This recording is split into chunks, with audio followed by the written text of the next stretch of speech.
기고만장한 뉴스입니다.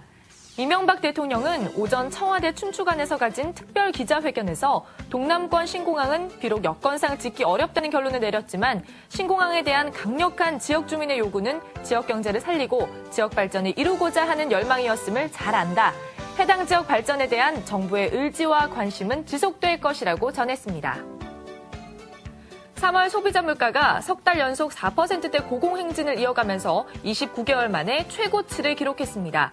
갈수록 심화되는 물가 상승 때문에 속 타는 건 국민들인데요. 직장인들의 유리지갑 계속 쥐어짜기만 해도 될런지 걱정입니다. 한국거래소 코스닥 시장본부는 12월 결산법인 985개사 가운데 980개사가 사업보고서를 제출했고 이를 심사한 결과 22개사에서 상장 폐지 사유가 발생했다고 밝혔습니다. 이는 지난해 상폐 사유 발생 기업 35개사에 비해서 37.1%가 감소한 것입니다. 지금까지 기고만장한 뉴스였습니다. 네, 손승희 앵커 수고하셨습니다. 이 대통령 예상대로 이제 영남 지역 발전, 신공항은 이제 백지화하되 그 지역 주민들의 의견이라든가 지역 발전에 대한 여론 이런 것들은 충분히 알고 있다. 잘 반영해서 이렇게 관심을 갖겠다 이렇게 말씀하셨습니다. 박근혜 한나라당 전 대표께서 신공항이 필요하다. 길게 볼 때는 필요하다. 그러면서 대선 공약으로 내걸고 추진하겠다. 이렇게 말씀하셨는데, 제가 어제 여의도에 이제 여기저기 다니다가 이제 여쭤봤습니다. 박근혜 전 대표가 상당히 정치적으로 승부수를 많이 띄우는 것 같은데, 신공항 추진에 대해 어떻게 생각하냐 그랬더니, 영남에서는 표를 응집시키는 효과가 있을 것이다, 분명히. 하지만, 수도권에서 일부 표가 이탈하지 않겠냐, 이렇게 얘기하더라고요. 그러니까 이제, 경제적인 이제 사안이지 않습니까? 신공항을 짓고 안 짓고 이 문제는. 근데 그 부분을 매우 정치적으로 접근을 해서 판단을 내린 거 아니냐.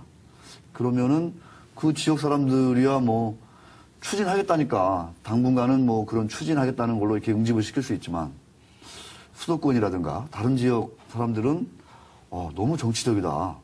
국가의 예산이 들어가고 천문학적인 돈이 들어가지 않습니까? 비행기장 하나 짓는 데만 7조 들어간다고 하기도 하고 이런 얘기 나오는데 이게 너무 정치적인 거 아니냐. 좀 오히려 역풍을 맞을 수도 있다. 다른 지역에서는 이런 얘기도 들었습니다. 자, 역시 이제 4월 1일. 네. 어제까지 사업보고서가 제출이 되는 날인데, 마감일인데, 사업보고서가 이제 많이 이제 제출됐죠. 당연히. 근데 아직 5개사가 제출을 안 했고, 22개사는 상장 폐지 사유가 발생했다. 이렇게 지금 얘기가 되고 있습니다. 참, 주식 투자하시는 분들 상장 폐지 당하면 한 푼도 못 건지잖아요. 그렇죠. 휴지 조각 되는 거죠. 네, 그렇습니다. 그런 것도 참 조심해야 될 텐데. 자, 우리 상장 폐지, 특히 코스닥 시장의 어떤 고질적인 문제, 구조적인 문제에 대해서 계속 취재하고 있는 우리 권순우 기자 연결해서 자, 어떤 12월 결산법인들의 어떤 사업보고 제출, 감사보고서, 사업보고 제출 이후에 시장 조치 결과 어떻게 되는지 알아보도록 하겠습니다. 네, 권순우 기자. 권순우 기자. 거래소에 나와 있습니다. 네, 거래소에 나와 있군요. 예. 자, 12월 결산법인들 시장 조치 결과가 지금 어떻게 나왔습니까? 최종적으로? 예, 코스닥 상장사 1036곳 중에서 12월 결산법인이 996곳입니다. 네. 사실상 코스닥 시장의 그냥 시장 결산이라고 보시면 될 것 같은데요. 4월 첫날인 오늘 12월 결산 코스닥 상장법인들 중에 시장 조치 현황이 오늘 거래소에서 발표가 됐습니다. 상장 폐지 사유가 발생한 기업은 총 22곳이고요. 그리고 새롭게 관리 종목으로 지정된 회사가 27곳입니다. 와. 작년에 퇴출 사유가 발생했던 법인은 35개사였고 신규 관리 종목 지정된 기업이 44개사였습니다. 작년이랑 재작년 좀 강도 높은 상장 폐지를 진행한 결과 한 40% 가까이 줄기는 했는데요. 그래도 이렇게 많은 부실 기업들이 남았다는 사실이 어떤 코스닥 시장의 현실을 보여주는 것 같았습니다. 네. 퇴출 사유 중에서 가장 많았던 거는 감사의견 비적정이었는데요.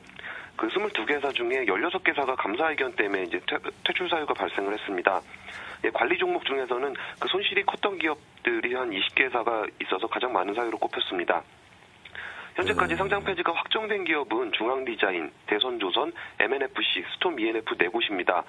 그리고 아직까지 사업보고서를 안 낸 기업은 뉴젠ICT, 포유먼, 에코솔루션, RT전자, 한와이어리스 등 5곳입니다.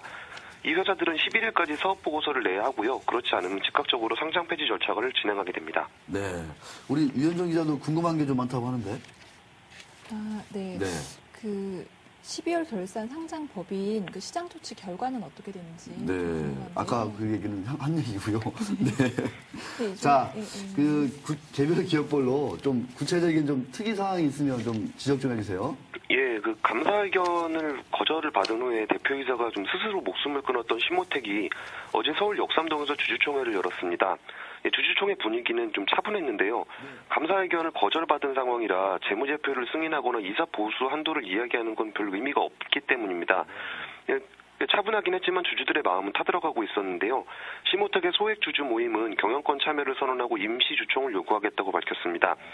소액 주주들은 현재 한 10% 가까운 지분을 모은 것으로 알려졌고요.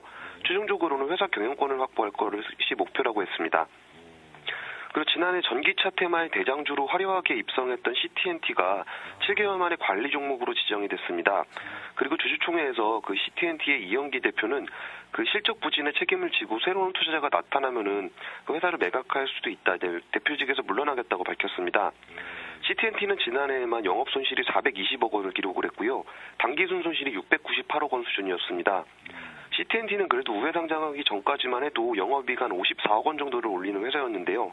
그동안 확실하지 않은 업무 계약들, 그러니까 뭐 MOU 같은 거 체결한 것들을 이렇게 많이 보도를 하면서 투자자들에게 좀 불합리 전망을 주던 회사였는데 외부 감사 이후에 실체가 드러나면서 투자자들이 이제 분노를 하게 됐습니다.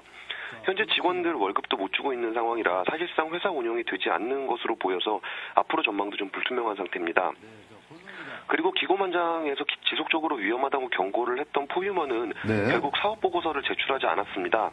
그 회사 전 직원에 따르면은 이곳 역시 회사 경영에 대해서 좀 진행 상황이 좀 불투명한 상태라고 합니다. 네, 그렇습니다. 예, 그리고 사업 보고서 미제출로 퇴출 위기에 처한 RT전자는 심지어 주주총회를 취소해 버렸습니다. 그 재무제표가 확정되지 않았다는 이유인데요. 이제 감사 보고서를 제출하지 않아서 좀 투자자들이 이제 불안해하고 회사 정보를 좀 어떻게든 얻을 수 있을까, 좀 항의를 할 수 있지 않을까 좀 기대를 했었는데 주주총회까지 취소를 하니까 투자자들은 좀 어이없다는 반응입니다. 네, 그렇군요. 그리고 감사 의견을 받은 진호 시스템도 주주총회를 이제 오늘 8일로 연기를 했습니다. 네, 그리고 대선조선 같은 경우에는 그 외환 관련해서 좀 손실이 생겨가지고 상장 폐지 사유가 발생을 했는데 회사 경영상에 문제가 없다고 지금 얘기를 하고 있지만 그 시장 조치 결과에 따라서 상장 폐지 절차가 진행될 것으로 보입니다. 네, CT&T 뭐 CMS로 이제 합병도 하고 그랬었는데 저희가 그 전기차 테마주 전기차는 필요하다. 친환경 뭐 사업 아이템이고 또 향후 장기적으로 필요하고 하지만 어떤 회사가 이 전기차 사업을 벌이느냐 이런 것들은 투자하시는 입장에서는 꼭 봐야 된다라고 저희가 몇 번 얘기했지 않습니까? 예, 결국은 지금 주가가 176원인데 지금 16원 오늘 또 10%나 급등하고 있네요. 네, 역시 저는 잘 모르겠습니다. 어떻게 될지는. 자, 그 퇴출 기업들 향후 전망을 좀 간략하게 좀 정리해 주세요. 예, 일단 감사의견을 감사의견 거절받은 기업은 7일 이내에 이의 신청을 해야 합니다. 그 이의 신청이 들어가면 15일 이내에 상장위원회를 개최해서 그 이의 신청을 받아들일지를 심사하게 됩니다.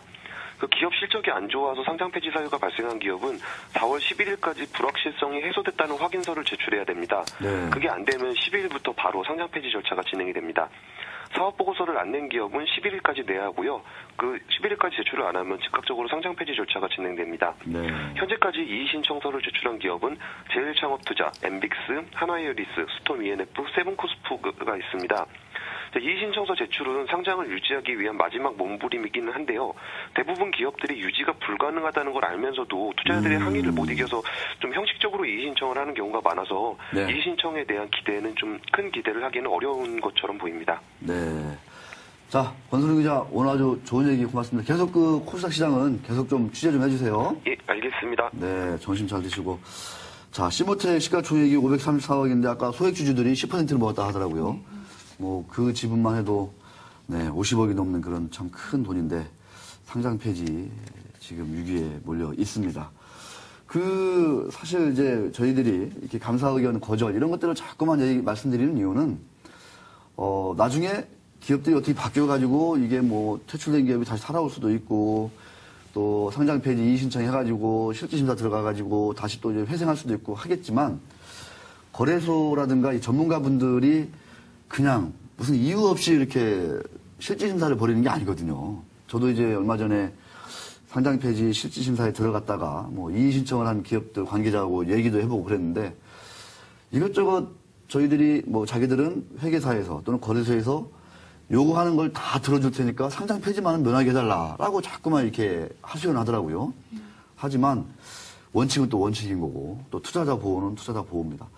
이 상장 실질 심사를 도입하는 가장 큰 이유는 나머지 기업들까지 오해를 하지 않습니까? 이렇게 이 시장에 안 좋은 기업들, 부실 기업들이 계속 남아 있으면 나머지 정상적인 기업들까지 같이 이제 싸게 취급받고 그럼 시장 전체가 같이 혼탁해지는 경우가 있기 때문에 그걸 통해서 이제 투자자를 보호하자 이런 취지거든요. 그러니까 반드시 또 이번 그 사업보고서, 감사보고서 제출을 계기로 정말 그 회사의 재무제표를 또 뜯어보고 사업 아이템이 뭔지 정말 이 회사가 이 사업을 잘 할 수 있는지 길게 볼 때 아니면 진짜 허무맹랑한 뭐 꿈을 꾸고 있는 건 아닌지 정말 그 비현실적인 그림만 움켜쥐고 그러는 건 아닌지 다시 한번 꼭 뜯어봐야 될 것 같습니다. 주식시장은 2100에 안착하는 그런 아주 강한 모습입니다. 넘어갑니다.